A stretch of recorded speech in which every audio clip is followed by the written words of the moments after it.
명절 아니면 너희도 잘 내려오지도 않잖니. 사돈 어른들 모시고 여행 가는 건 좋은데 혹시 다른 날로 바꾸면 안 되겠어? 나도 니들 얼굴 본 지가 1년도 더 되어가는구나. 우리 손주도 보고 싶고. 어머니, 이번 여행 절대 못 미뤄요. 이미 비행기표랑 호텔도 다 예약해서 바꿀 수가 없다고요. 근데 어머니, 무슨 애도 아니고요. 뭘 그렇게 보채세요? 이런 걸로 귀찮게 하시면 앞으로는 인연 끊습니다. 안녕하세요. 기본적인 도리도 모르는 인간에게 온 세월을 쏟은 걸 폭탄하며 가슴 치고 있는 63세 이상순이라는 여자입니다. 세월은 쏜살같이 흐른다더니 저도 어느새 세상 돌아가는 광경을 기웃거리는 노년의 나이가 되었네요. 저마다 아픈 상처가 있기 마련이고 말 못할 사정이 있겠지요. 제게도 역시 너무나 가슴 아픈 사연이 있는데요. 오랫동안 제 가슴속에 묻어만 두었다가 이젠 여러분들에게 풀어놓으려고 합니다. 저와 나이가 비슷한 연배인분들은 제 사연에 많이들 공감하실 듯 싶습니다. 옛말에 자식 새끼들 키워봤자 아무 소용없다 라는 말이 있잖아요. 저는 정말 이 말이 남들 얘기인 줄만 알았습니다. 하지만 평생 힘들게 키워온 하나밖에 없는 아들에게 제대로 뒤통수를 맞으면서 하루하루가 지옥 같고 괴롭기만 합니다.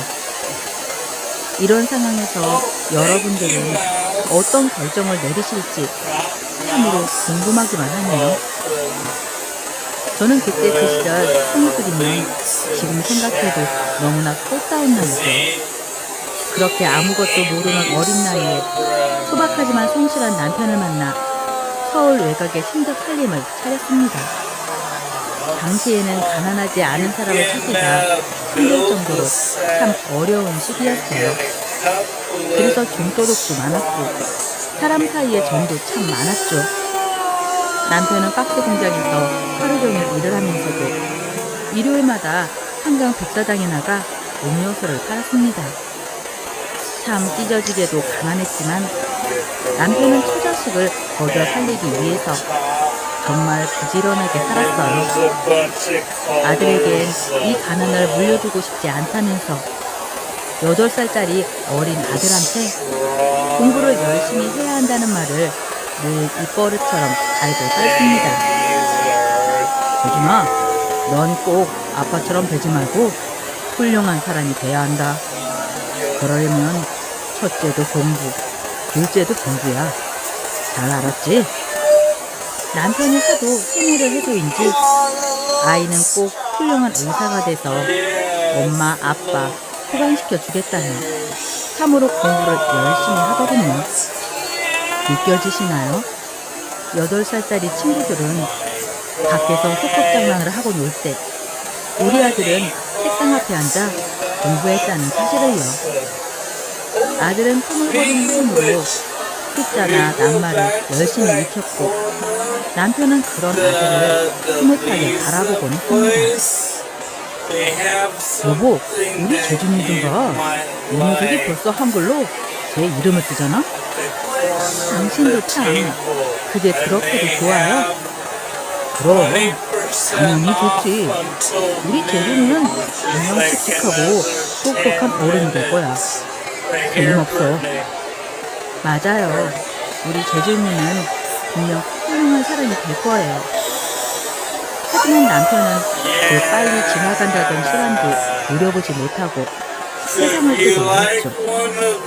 여느 때처럼 공장에서 열심히 일을 하던 남편은 심장마비로 쓰러져 버렸고 눈 한 번 뜨지 못하고 그 길로 저승길로 떠나고 말았습니다. 남편을 그렇게 허망하게 떠나보내고 난 뒤 저는 슬픔보다는 앞으로 살 길이 더 막막했어요. 그때 제 나이가 정확히 30이었거든요. 나이 30에 바보가 되니 참 힘든 일들이 많았습니다. 젊은 나이에 혼자가 되니 동네에 찝적대는 사람들도 많았고 돈 많은 노인네가 자기한테 시집 오라며 유혹하는 사람도 있었어요. 세상에 정말 별별 미친놈들이 많더라고요. 하지만 저는 모든 제안을 거부하고 우리 아들 하나만 바라보고 살기로 결심했습니다. 저만큼 아들이 받은 상처도 컸을 테니까요. 하지만 재산이라고는 쥐뿔도 없는데 남편 없이 어린 자식을 키운다는 게 벌컥 겁이 나더라고요. 하지만 그래도 이 악물고 살아야 했습니다. 무슨 일이 있어도 우리 재중이 훌륭하게 키우고 싶었거든요. 저는 처음에 식당에서 설거지하는 일부터 시작했어요. 하루 종일 앉아서 벌판 닦고 기름기 묻은 접시를 설거지한다는 게 보통 일이 아니었어요. 허리가 끊어질 것 같고 나중에는 현기증까지 나기 시작하더군요. 그래도 저는 일을 악물고 버텼습니다. 학교에서 열심히 공부하는 우리 아들을 생각하며 이겨내려고 했었죠. 하지만 세상은 그리 호락호락한 곳이 아니었습니다. 식당에서 설거지를 끝내고 퇴근하려고 하는데 사장님이 맥주 한 잔 먹고 가라고 하더군요. 저는 일찍 가봐야 한다며 발걸음을 재촉했지만 술에 취한 사장님은 강제로 저를 막아서는 게 아니겠어요? 이대로 가면 해고야 해고. 내일부터 나올 생각하지 말라고. 내가 차비도 챙겨주고 그렇게 잘해줬더니 사람 호의를 무시해? 아 사장님, 지금 어린 아들이 혼자 기다리고 있어서요. 가서 밥도 챙겨줘야 되고 집안일도 해야 되고 할 일이 많습니다. 그러니까 딱 30분만 앉았다 가라고. 내가 차비 부득이 챙겨줄게. 바로 그때였어요. 우리가 실랑이를 하고 있는 사이 사모님이 갑자기 들이닥쳐서는 다짜고짜 제 머리채를 잡기 시작하더군요. 저는 이유도 없이 한동안 머리채 잡히고 질질 끌려 다녀야만 했습니다. 알고 보니 사모님이 오해를 하신 거였어요. 저를 여우라고 생각했었나 보더라고요. 화장 꼬시는 뿔이 달린 여우 말입니다. 너무 억울했어요. 사장님이 평소에 잘해주셔서 저는 그에 맞게 응답했을 뿐이었는데 평소에 지켜보던 사모님은 색안경을 끼고 저를 보셨나 보더라고요. 결국 나중에 사과를 받긴 했지만 차마 그 식당에서는 일을 못하겠더군요. 그 이후 저는 건물 청소, 명함 돌리기, 우유 배달, 나중에는 파출부 일까지 하게 되었죠. 주위에서는 아직 젊으니 좋은 남자 만나 결혼하라고 말했지만 제게는 오직 돈이 목표였습니다. 아들을 의대에 보내려면 많은 돈이 필요한 게 분명한 사실이었으니까요. 그렇게 남편 없이 아이를 키우며 살아가는 일은 정말 쉽지 않은 일이었지만 일찍 철이 들어버린 아들은 항상 제가 일을 다녀오면 어깨도 두들겨주고 발도 주물러주면서 엄마, 내가 나중에 돌아가신 아버지 노릇까지 다 할게요. 그러니 지금 힘들더라도 조금만 버텨주세요. 제가 꼭 엄마 호강이 아니라 대한민국 최고의 엄마로 만들어드릴게요. 이렇게 말을 하며 제게 큰 힘이 되어주었죠. 아들이 그렇게 말을 하는데 힘을 내지 않을 어미가 세상 천지 어디겠습니까? 제게는 하나밖에 없는 아들이자 이제는 저의 유일한 버팀목이었습니다.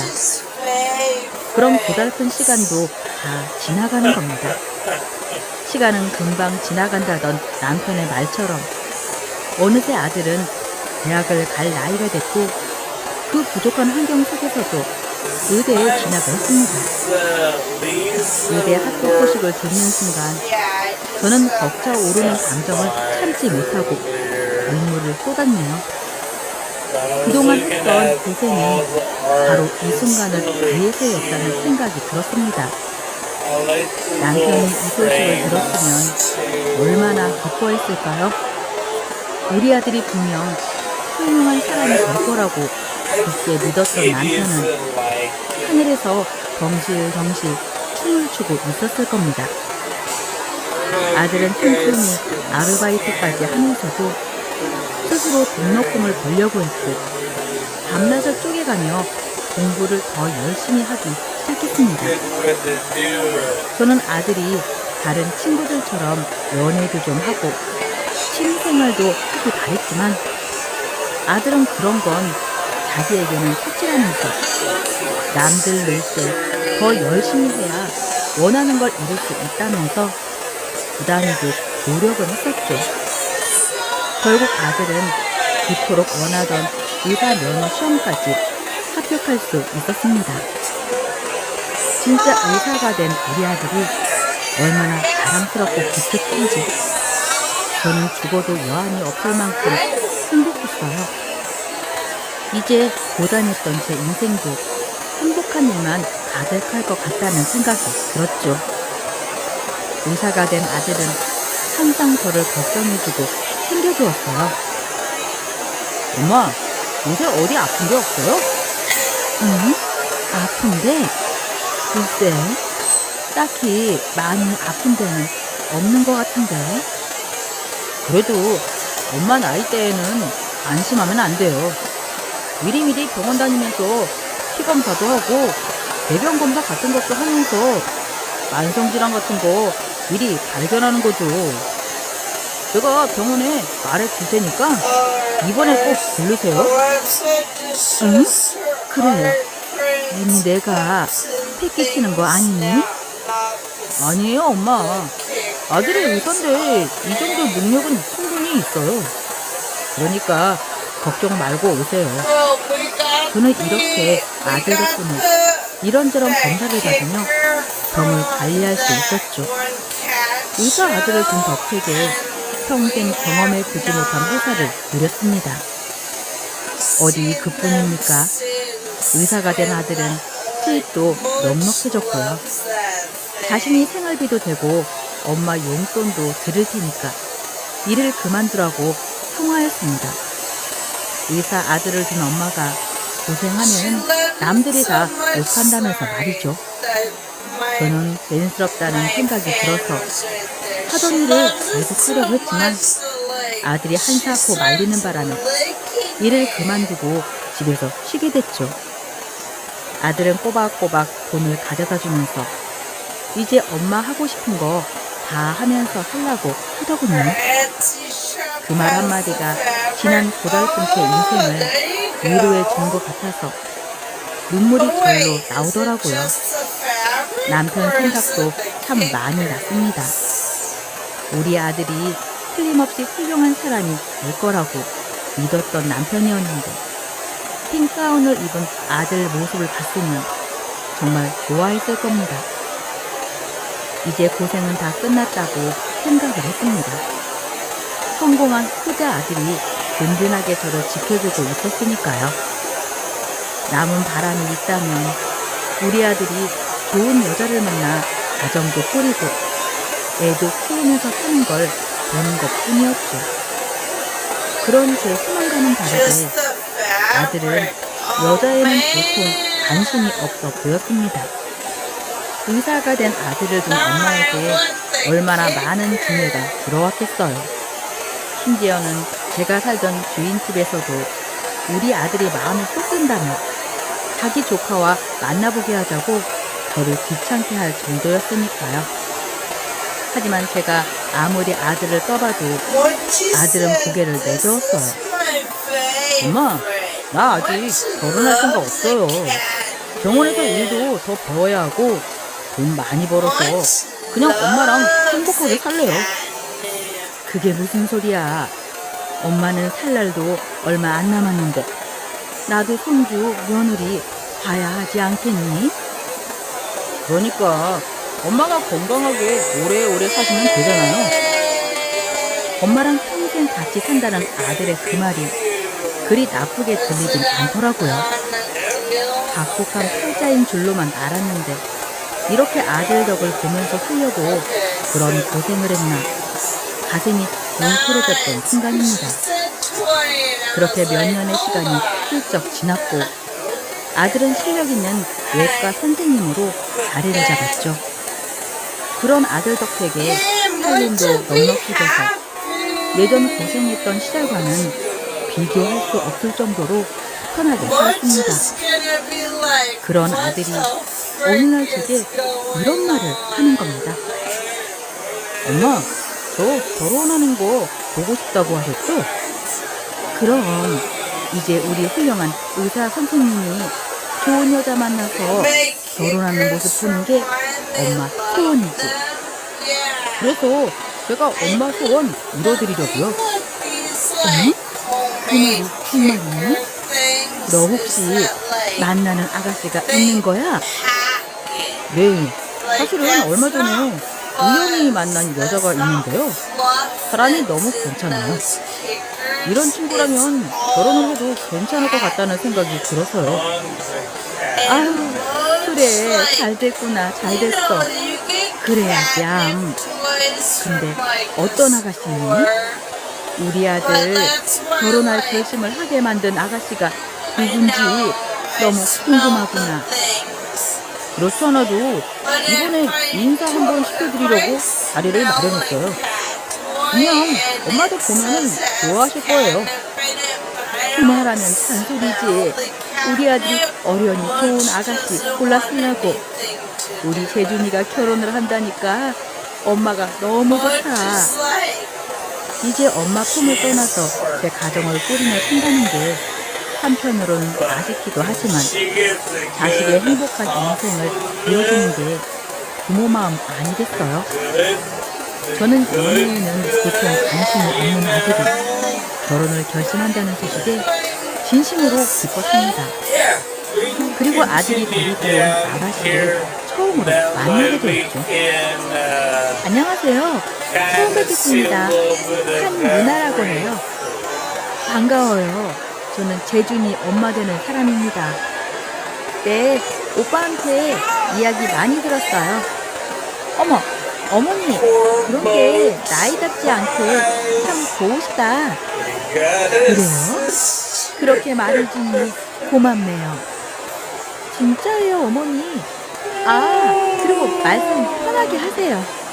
어차피 며느리 될 사람인데 너무 존대하고 그러면 제가 불편해요. 그래요, 그럼 편하게 할게요. 뭐랄까요? 아들이 데리고 온 아가씨는 제 생각과는 매우 먼 타입이었어요. 저도 모르게 여성스럽고 조신한 며느리감을 상상했었나 봅니다. 하지만 그 아가씨는 얼굴은 구멍만한 게 예쁘장하긴 한데 짧은 치마에 입장도 거침이 없는 좀 가벼운 사람처럼 보이더라고요. 그렇지만 그 자리에서 당장 싫은 내색은 할 수 없으니까 가만히 지켜보고 있었죠. 식사 자리가 무르익으면서 이런저런 얘기를 나눠보는데 대화를 하면 할수록 영 제 마음에 들지 않더라고요. 어머니, 아시다시피 오빠가 영 흑백이잖아요. 공부만 할 줄 알았지 아는 게 하나도 없어요. 저처럼 똑부러진 여자친구 만난 게 오빠한텐 얼마나 행운인데요. 호박이 넘풀때 굴러온 거나 다름없다니까요. 응? 그런가? 그럼요. 제가 어렸을 때부터 이런저런 경험을 많이 해봤는데요. 오빠 같은 사람이 사기당하기 딱 좋아요. 그러니까 저처럼 야무진 사람이랑 만나야지 손해 안 보면서 살죠. 그래, 그럼 유나는 지금 무슨 일을 하지? 저요? 저 탤런트예요. 탤런트.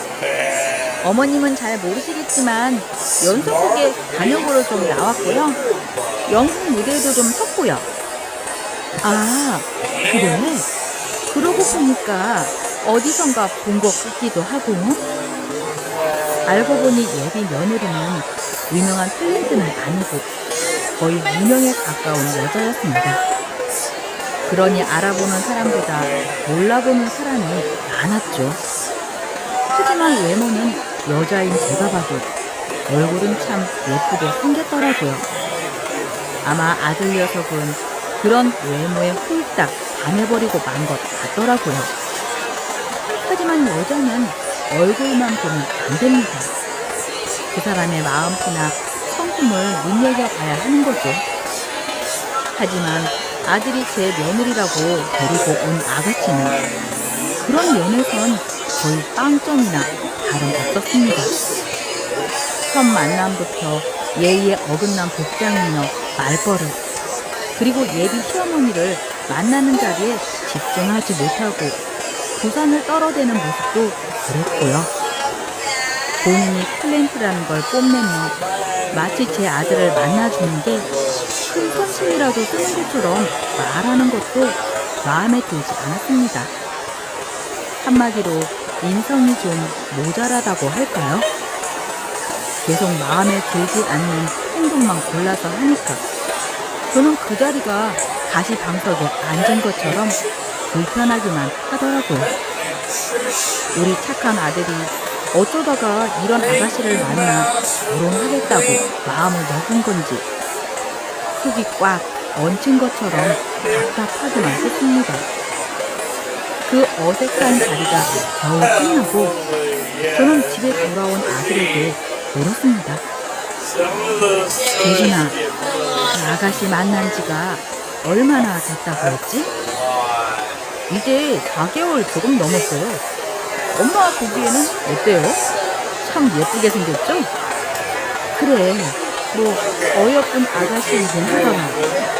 그런데 재준아, 우선 너희 둘 만난 지 얼마 안 됐으니까 좀 더 만나보고 결혼을 결정하는 게 어떻겠니? 왜요? 엄마, 혹시 누나가 마음에 안 드세요? 솔직히 엄마 마음에 꼭 드는 사람은 아니더라. 예의에 어긋나는 복장이나 말투를 보니까 좀 철이 없어 보이기도 하고 누나가 배우 생활을 오래 해서 그래요. 배우들은 자기 매력을 어필해야 되는 직업이잖아요. 저는 그래서 더 좋던데. 다른 여자랑 달리 내숭도 없이 귀여운 시원하고 자신의 감정에 솔직하기도 하고요. 그렇긴 한데 어쨌든 연애랑 결혼은 많이 다르니까 그래도 결혼 상대자는 한번 결정하면 되돌리기가 쉽지 않잖니. 그러니까 더 신중하게 생각해야지. 결혼은 너무 서두르지 말고 그 아가씨 좀 더 진득하게 만나보면서 어떤 사람인지 더 알아보는 게 어떻겠니? 에이, 엄마도 참. 제가 사람 보는 눈이 그렇게 없을까 봐서요. 누나가 첫 만남부터 통통 튀니까 엄마 눈에는 좀 그렇게 보인 거예요. 누나 걔가 얼마나 착하고 심성이 좋은데요.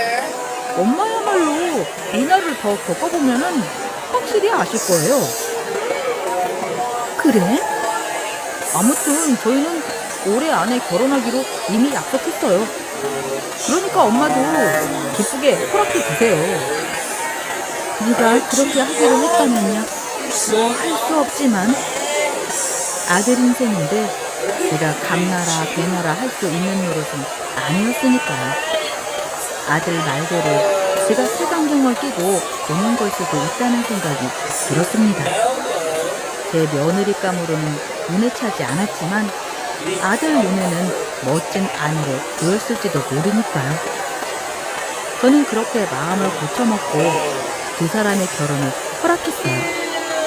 그렇게 그해 가을 아들은 결혼을 했고 저는 아들의 새로운 인생이 무탈 없이 행복하기만을 빌고 또 빌었습니다. 처음에 두 사람은 잘 사는 것처럼 보였어요. 아들에게 살짝 달라붙어서 애교도 부리는 며느리가 한편으로는 어여쁘게도 보였고요. 그리고 제게도 어머니 하면서 살갑게 잘했습니다. 어머니, 저희 왔어요. 그래, 유나 왔니? 네, 그런데 어머니, 파마하실 때가 된 것 같은데요? 머리가 너무 많이 풀렸네. 그러니? 네, 그렇다니까요. 이따가 저랑 같이 미용실 갔다 와요. 요새 제가 예쁘다고 생각한 머리가 있는데 어머니한테 아주 딱 잘 어울릴 것 같아요.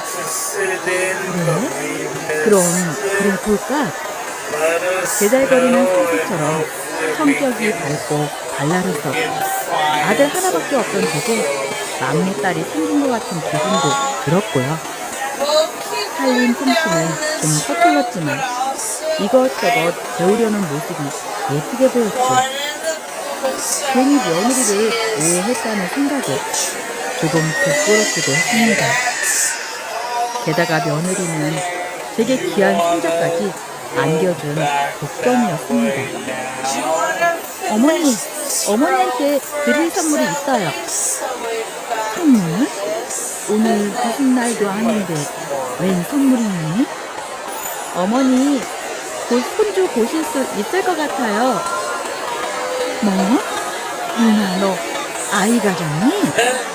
네, 어머니 병원에서 확인했는데요. 저 임신했대요. 아이고 그랬구나. 정말 고맙다. 유나야 고마워. 에이 고맙긴요. 이게 다 어머니가 되게 사랑을 듬뿍 주신 덕분이죠. 며느리가 행동이 좀 가볍고 여우 같은 면이 없진 않았지만 그래도 제 남편 좋아하고 되게 모나게 구지 않는 게 다행이라고 생각했어요. 하긴 어떤 며느리가 와도 완벽할 수 있겠습니까? 저는 두 사람이 다투지 않고 아이를 키우면서 단란하게 살면은 된 거라고 생각했습니다. 그렇지만 며느리와의 갈등은 혼자가 세상 밖으로 나오면서부터 시작됐습니다. 아무리 바빠도 혼자 계신 어머니가 신경 쓰인다면 자주 찾아오고 연락도 자주 했던 애들이었습니다. 그런 애들이 점점 제게 소홀해지는 것이 느껴졌죠. 물론 아이가 생겼으니까 이해 못할 일은 아니었습니다. 시어머니가 돼서 그 정도도 헤아리지 못하는 건 아니었으니까요. 그런데 그 정도가 너무 지나치다는 생각이 자꾸 드는 겁니다. 어쩌다 제가 찾아가도 반가운 기색 없이 냉랭하기만 했고요. 처음에 보였던 며느리의 살가움이 조금도 보이지가 않더라고요. 기다리다 못해 전화라도 한 통 하면 소화기를 통해서 찬바람이 쌩쌩 불어오기 일쑤였어요. 유나야, 요새 어떻게 지내고 있니? 네? 잘 지내고 있어요. 그래, 우리 며느리랑 혼자 생각에 궁금해서 연락 한번 해봤다. 네, 별일 없지? 네, 별일 없어요. 언제 한번 넘어오지 않을래? 애 데리고 가기가 힘들어서요. 나중에 봬요. 그래. 그러셨구나. 출산 우울증이라도 있는 건지 며느리가 차갑게 구니까 여간 신경이 쓰이는 게 아니더라고요. 며느리만 그러면 좀 더 낫죠. 엄마 일이라면 발벗고 나서던 아들 녀석까지 연락이 끊어지니까 제 마음이 헛헛해지는 겁니다. 그래도 명절이나 생일에는 꼭 찾아왔었거든요. 그런데 어느 날부터 이 핑계 저 핑계 대면서 저를 찾는 날도 드물어지는 겁니다. 아무리 애 낳고 산다지만 좀 너무하다는 생각이 들었어요. 특히 아들 녀석에게는 서운한 마음이 더 짙었죠. 언제는 엄마랑 평생 같이 산다고 소원하더니만 내 마누라 새끼 생겼다고 이 어미는 거들 써도 안 보니까요. 아무리 좋게 생각해 보려고 해도 서러움이 북받쳐 오르는 건 어쩔 수가 없었습니다. 재준아, 엄마가 요새 무슨 일 있나 싶어서 전화 한 번 했어. 네가 하도 연락이 없으니까 궁금해서. 아, 그랬어요? 요새 병원 일이 너무 바빠서요. 언제 한번 내려갈게요. 엄마, 나 좀 바빠서 통화 오래 못해요. 응? 그래, 알았다. 꼭 한번 내려와라. 네, 끊어요. 매번 이런 식이었어. 그러다 보니 이제 아들 내외 얼굴 보기가 1년에 한두 번 보는 것도 쉽지가 않더라고요. 그렇게 원하던 며느리 혼자 다 봤는데 이렇게 말년을 쓸쓸하게 보내다 갈 것만 같아서 마음이 무거웠습니다. 그러던 어느 날이었어요. 명절이 다가오자 모처럼 아들 내외를 볼 수 있다는 생각에 제 기분은 들떠 있었죠. 그런데 아들한테서 뜻밖의 오지 못하겠다는 연락이 오더라고요. 엄마, 죄송한데 이번엔 못 내려갈 것 같아서요. 아니, 왜? 명절에 그 아들 얼굴 한번 보는데 왜 못 내려와? 이번 명절에 장인 장모님 모시고서 제주도 한번 내려가기로 했어요. 그러다 보니까 일정이 영 꽉꽉해서 이번에는 못 내려가고 다음에 시간 한번 내서 따로 내려갈게요. 뭐? 그러니까 사돈 어른 모시고서 여행 가서 못 오겠다는 거니? 네, 장인어른 칠순 겸해서 여행 한번 다녀오기로 했어요. 이번에는 엄마가 한 번만 이해해주세요. 네? 아들 입에서 나온 말이라곤 믿기지가 않더라고요. 바깥 사돈 칠순은 아직 한참이나 남았는데 굳이 명절 연휴를 껴서 여행을 간다는 게 납득이 되지 않았고요. 언제부턴가 찬밥 신세로 전락한 제 처지가 참 불쌍하게 생각되더군요. 그런 마음이 드니까 며느리한테 한마디 해야겠다는 생각이 들었습니다. 네, 어머니, 무슨 일이세요? 유난히 너 이번 명절에 못 올라온다고 하던데 진짜 올라오지 못하는 거야? 오빠한테 말씀 못 들으셨어요? 이번에 저희 부모님 모시고 제주도 한번 다녀오려고요. 그동안 번듯한 여행 한번 못 보내드렸어요. 그래, 그건 알겠는데 나도 좀 서운한 마음이 드는구나. 네? 어머니가 왜요? 왜라니? 나도 이번 명절에 너희 얼굴도 보고 귀여운 손자 태롱도 보려고 기대를 하고 있었는데 말이다. 명절 아니면 너희도 잘 내려오지도 않잖니. 사돈 어른들 모시고 여행 가는 건 좋은데 혹시 다른 날로 바꾸면 안 되겠어? 나도 니들 얼굴 본 지가 1년도 다 되어가는구나. 안 돼요. 이미 비행기표랑 호텔도 다 예약해서 바꿀 수가 없어요. 그리고 왜 그리 속이 좁으세요? 어머니, 무슨 애도 아니고요. 우리가 알아서 찾아뵐 거니까 이런 걸로 귀찮게 하지 마세요. 안 그래도 애 때문에 힘들게 육아 전쟁하고 있는데 어머니까지 왜 그러세요? 뭐? 너 말이 너무 심한 거 아니니? 어머니는 계속 했던 말 반복하게 만드니까 그러는 거죠. 저 바쁘니까 끊을게요. 들어가세요. 뭐? 아니, 유나야. 며느리가 매정하게 전화를 끊어버리는데 속이 상해서 죽는 줄 알았습니다. 제가 이렇게까지 부탁을 하는데도 조금도 생각해 보지도 않더라고요. 대체 이게 무슨 경우인가. 황당한 마음이 진정도 안 되고 기분이 영 찜찜했습니다. 그리고 1시간이나 지났을까요? 아들놈에게서 전화가 걸려오더라고요. 전화를 받았더니 아들이 격앙된 목소리로 되게 막 뭐라고 하는 게 아니겠어요? 엄마, 왜 유나한테 전화해서는 잔소리 하세요? 제가 못 내려간다고 미리 말씀을 드렸잖아요. 아니, 그거 하나 이해하지 못해요? 재순아, 엄마는 그게 아니고 뒷사람도 저 쉬는 날 겨우 일정 잡아서 여행 한 번 가는 거예요. 그걸 엄마가 트집다 보니까 애가 스트레스 받아서 죽겠다잖아요. 엄마는 그렇게 며느리 잡아서 그렇게 시원해요? 아니, 내가 언제 유나를 잡았다고 그래? 그냥 일정을 변경하는 게 어렵냐고 그런 것 뿐인데. 그 말이 그 말이잖아요. 제가 제주도 다녀와서 어련히 엄마 집에 찾아갈까? 정말 어른답지 못하게 왜 그래요, 엄마? 정말. 뭐? 너 말 다 했니?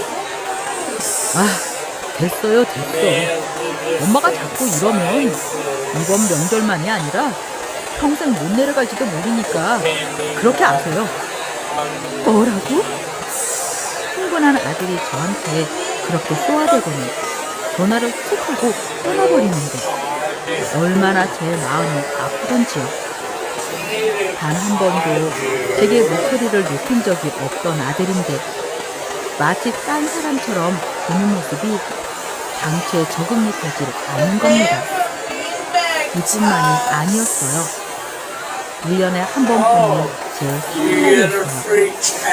저는 아무리 바빠도 이날은 제게 와줄 거라고 믿었죠. 하지만 이날도 아들 부부는 제게 생일 선물을 주는 대신 큰 아픔을 선사해 주더군요. 생일 전날까지도 아들 부부의 전화를 기다렸는데 전화 한 통이 없더군요. 그래서 걱정되기도 해서 제가 먼저 전화를 걸었죠. 재준아, 요즘 무슨 일 있니? 요새 왜 전화가 없어? 걱정돼서 전화해봤다. 아, 엄마, 별일 없으시죠? 무슨 일로 전화하셨어요? 무슨 일이긴. 엄마가 아들한테 일이 있어야 전화하니? 그리고 내가 이 말까지는 안 하려고 했는데 내일 엄마 생일인데 전화 한 통도 없어서 전화해봤다. 좀 서운하구나. 에이, 엄마, 요즘 누가 일일이 세배를 챙겨요. 바빠 죽겠구만. 엄마는 아들이 열심히 잘 사는 모습이 엄마 생일 선물 아닌가요? 아무튼 죄송해요. 나중에 찾아뵐게요. 뭐? 넌 네 처자식만 중요하고 이 애미는 눈에도 안 보이니? 엄마 아픈 데는 없는지, 무슨 걱정은 없는지, 어떻게 지내는지 궁금하지도 않아? 그리고 너 애 낳고 한 번도 오지 않았어. 왜? 네 마누라가 가기 싫대? 사실은 엄마 집에 가면 이상한 냄새 나고 위생장 애한테 안 좋다면서 자꾸 안 간다고 하네요. 그렇다고 저만 갈 수도 없는 노릇이고요. 나중에 애가 좀 크면 그때 갈게요. 뭐? 너 말 다 했어? 저는 아들이 하는 말에 깜짝 놀라고 말았습니다. 다른 이유도 아니고 냄새나고 더럽다고 저를 찾아오지 않는다니요. 제 집 주변에 공장이 있어서 냄새가 날 수 있다는 건 인정합니다. 그렇다고 안 온다는 게 말이 되는 소리인가요? 그리고 아들 혼자 와서 잘 지내는지 들여다볼 수 있는 건데 며느리가 가기 싫다고 했다고 자기도 안 온다니요. 이때 처음으로 아들에게 배신감이라는 걸 느낄 수 있었네요. 너무나도 변해버린 아들. 이제는 점점 낯설어지기 시작하더군요. 그렇게 아들에게 일방적으로 당하고 보니까 인생이 참 더럽게 느껴지는 겁니다. 차라리 이 모습을 보지 못한 남편이 다행이라는 생각이 들 정도였어요. 저는 그날 서러운 마음에 남편 사진을 붙들고 통곡을 하고 말았죠. 아무것도 모르는 사진 속 남편이 빙그레 웃기만 하는데 차라리 혀 확 깨물고 남편 곁으로 갈까? 이런 생각도 했답니다. 이제 다시는 아들 인생에 끼어들지 말아야겠다는 생각도 했어요. 제가 아이들 인생에 걸림돌이 된다면 그게 맞는 거겠죠. 그건 역시 부모의 역할이라면 마땅히 그렇게 하는 게 맞습니다. 그렇게 저는 아들 며느리에게 일체 연락을 하지 않았습니다. 그런데 아들놈도 제게 연락을 하지 않더라고요. 대신 아들이 죄송하다며 사과를 할 거라고 기대했습니다. 하지만 제 생각은 큰 오산이었어요. 아들 내외와 저는 무려 5년이라는 시간 동안 통화 한 번, 문자 한 번 주고받지 않고 살았습니다. 아니네요. 제가 먼저 중간에 한 번 한 적이 있었는데 제가 아들 잘 살지? 이렇게 문자를 보내니 아들은 네 이렇게 단답형으로 한 글자로 문자를 보내더이다. 2년 만에 연락했는데 잘 사시냐는 말도 없이 네 하고 끝이었네요. 저는 결국 너무 자존심이 상해 그 이후로 어떤 연락도 하지 않았습니다. 제가 안 하니 아들 며느리 아무도 기다렸다는 듯 저를 없는 사람 취급을 하더군요. 참 서러웠습니다. 정말 죽고 싶을 정도로 가슴이 아프더군요. 마시지도 못하는 막걸리를 마시며 얼마나 울었는지 몰라요. 얼마나 가슴을 부여잡고 서럽게 울었는지 모릅니다. 나중에 알고 보니까 아들이 왜 제게 연락을 안 한 줄을 아시나요? 바로 그 탤런트했다던 며느리 때문이었습니다. 제가 애들 신혼 초에 며느리한테 했던 잔소리를 마음에 담고 있었나 보더라고요. 저는 솔직히 잔소리라고 생각하지도 않았습니다. 시어머니가 며느리한테 이것저것 몇 마디 할 수 있다고 생각했어요. 그것도 모두 아들과 관련된 내용들이었습니다. 예, 우리 아들 밥 꼬박꼬박 챙겨야 한다. 아침 안 먹으면 하루 종일 힘이 없어서 안 돼. 예, 집이 이게 뭐니? 화장실이고 주방이고 이렇게 더럽게 살면 어떡해? 설거지 제때 안 하면은 냄새 나는 거 몰라? 시간이 지금 새벽 2시가 넘었는데 아직도 밖에서 놀고 있는 거야? 여자가 결혼했으면 일찍 다녀야지. 우리 아들이 전화 왔잖니. 너 전화 안 받는다고. 어여 들어가라. 꼭 들어가서 전화해라. 알겠니? 이렇게 저는 며느리가 주부로서 도리를 하지 못할 때 어른으로서 질책을 한 적이 있었습니다. 그리고 너무 며느리한테 아들이 잡혀 사는 것 같아 나무란 적도 있었고요. 그게 며느리한테는 시집살이로 들렸나 보더라고요. 어쩌다 한번 아들 집에 가서 말했을 뿐인데 이렇게 성진하고 매정하게 나오니까 요즘 애들이 독하다는 생각까지 들더군요. 그리고 며느리는 그렇다 쳐도 아들내미까지 똑같이 행동을 하니 제가 속에서 부글부글 끓지 않을 수가 있겠습니까? 그렇게 아들님과 연락을 끊고 지낸 지 6년째가 다 되어 갈 무렵 여느 때처럼 혼자 저녁상을 준비하고 있는데 누군가가 초인종을 누르더라고요. 이 시간에 찾아올 사람이 없는데 의아한 마음으로 문을 열었는데 글쎄 몇 년 동안 보지 못한 아들님이 덩그러니 서 있는 게 아니겠어요? 아니 너 체중이 아니냐? 엄마 좋았어. 세상에 저는 아들 얼굴을 보고 기절 소풍하는 줄 알았습니다. 제가 알던 아들 얼굴이 아니었어요. 통통했던 볼살은 광대뼈가 튀어나올 정도로 피골이 풍족해 있었고 눈빛이 큰 곳이 마치 혼을 나간 사람처럼 보였죠. 애가 삐쩍 말라서는 며칠이나 굶은 노숙자처럼 보이는 겁니다. 그리고 아들 옆에는 닭달만한 어린애가 겁먹은 표정으로 바짝 붙어 있더라고요. 이 꼴이 그게 뭐니? 응? 네가 왜 이런 꼴로 여기로 온 거야? 유나는 어쩌고? 엄마, 죄송해요. 제가 생각이 짧았어요. 뭐? 대체 그게 무슨 말이야? 너 무슨 일이 있었어? 얼른 말해봐. 얼른. 심장이 터질 듯 뛰었습니다. 아들에겐 분명 무슨 일이 있었던 겁니다. 대체 며느리는 어디를 가고 아들과 손자만 거짓골을 하고 나타난 걸까요?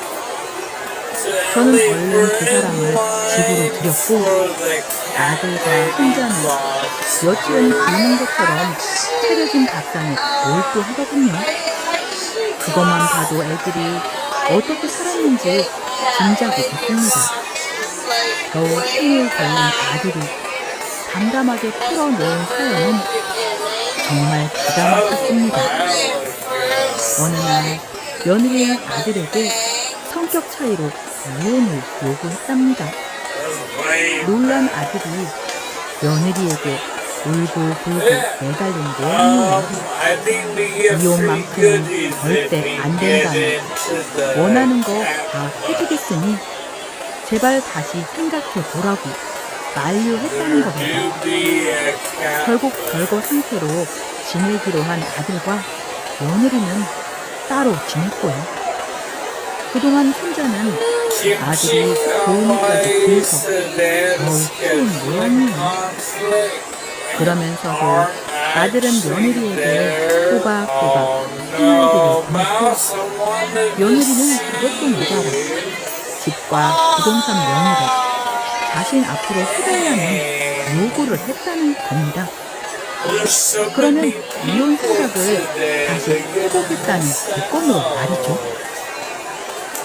그 말을 철석같이 믿은 아들은 며느리의 요구대로 재산을 전부 며느리 명의로 돌려주었고 며느리가 쓰는 카드값까지 꼬박꼬박 내주었다는 거죠.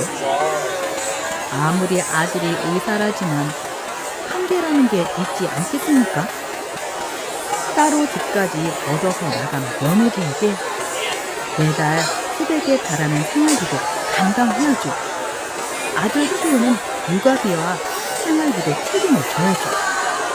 거기다가 며느리의 사치까지도 해결해야 하니 아들이 오래 버틸 수 없는 건 당연했습니다. 견디다 못한 아들이 며느리에게 이제 돌아오라고 요구를 했지만 며느리는 요즘 부동이었답니다. 아무래도 그런 며느리의 행동이 이상하게 느껴진 아들은 몰래 뒷조사를 했고 자신의 아내가 바람까지 피고 있다는 사실을 알게 됐다는 거였죠. 그것도 모르고 자기 마누라가 그저 성격 차이로만 이혼을 요구하는 줄 알았던 아들님은 며느리 마음을 돌리기 위해 쓰리까지 다 내어주었으니 얼마나 분통이 터졌겠습니까? 하지만 이미 때는 늦고 말았습니다. 아들이 며느리를 찾아 따지려고 했을 땐 이미 며느리는 자취를 감추고만 비었답니다. 며느리 앞으로 돌려줬던 모든 재산도 이미 처분한 뒤였고요. 아들 수준이는 빚만 잔뜩 남은 상태였고 아들은 그 충격에 의사 생활도 잠시 접고 거의 폐일처럼 살다시피 했다는 겁니다. 혼자 하고 극단적인 선택까지 하려고 했다고 말하거든요. 그러면서 제 앞에서 피눈물을 흘리는데 얼마나 답답하던지 당장이라도 며느리 그녀를 찾아서 로저를 내주고 싶었지만 제가 뒤늦게 그렇게 한들 무슨 소용이 있겠습니까? 알고 보니 아들이 지금껏 제게 모질게 했던 거는 다 며느리가 조정을 했던 거였습니다. 지금껏 의사가 되기 위해 연애 한 번 제대로 못하고 공부만 했었던 아들은 여자 하나 잘못 만나 결국 폐가 망신하고 만 거였어요. 괜히 탤런트 연기자겠습니까? 아무리 문화에 가깝다고 해도 우리 일반인들보다 연기를 훨씬 잘하지 않겠습니까?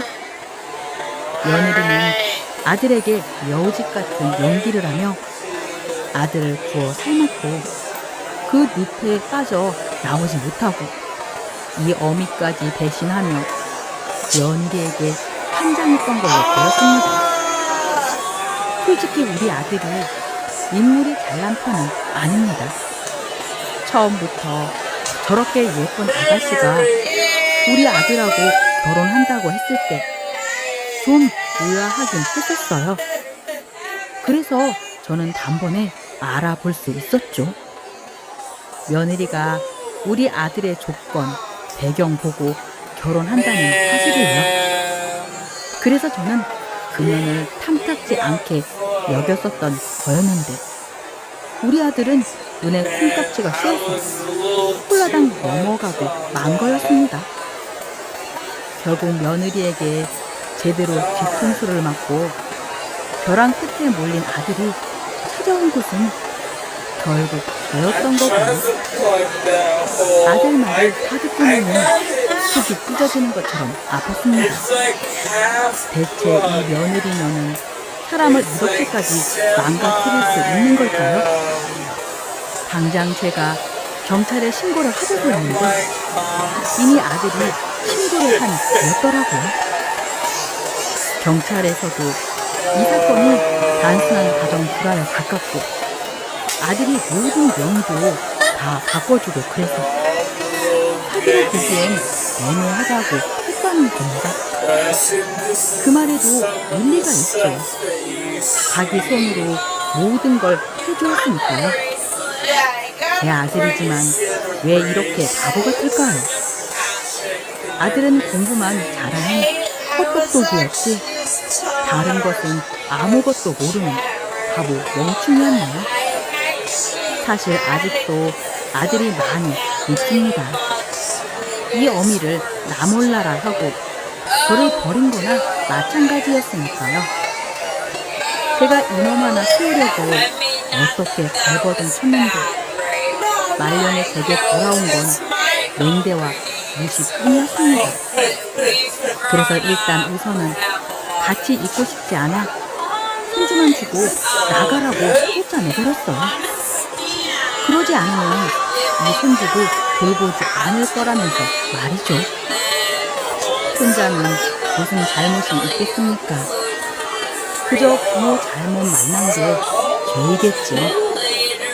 아들놈은 아직도 며느리를 잊지 못하는 듯 합니다. 언젠가는 다시 돌아올 거라는 과대 망상에 빠져가는 것 같아요. 그래서 저도 고민이 많네요. 아들은 오늘도 전화 와서 며느리한테 연락 없었냐고 헛소리를 하네요. 이런 아들을 제가 어떻게 해야 할까요? 옆에서 손주는 뭐는 모르고 아주 예쁘게 자고 있네요. 부모 사랑 한창 받아야 할 나이에 이 할미 집에서 저렇게 불쌍하게 자고 있으니 제 가슴이 너무나 아픕니다.